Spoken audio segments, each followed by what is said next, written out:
Bari-bari.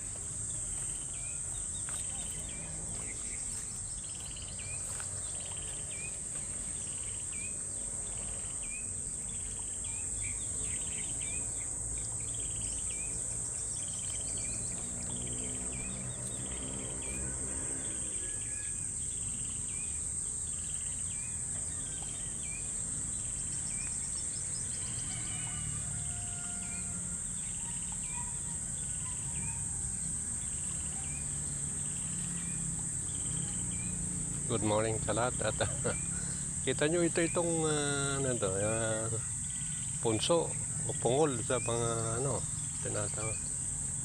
Meron yung hukay na malalim ay hindi ba ito hinukay ito siguro sa tingin ko lang